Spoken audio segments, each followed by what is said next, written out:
So this is what I've got. I followed the instructions on the forum here. Did a full oil change on the thing, dropped out all the oil.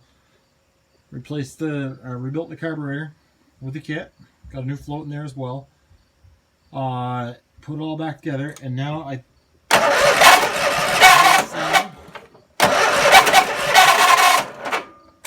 You hear that sound? That sounds like a Yorkshire Terrier. I don't know what that is. Perhaps you guys can help me. Thank you.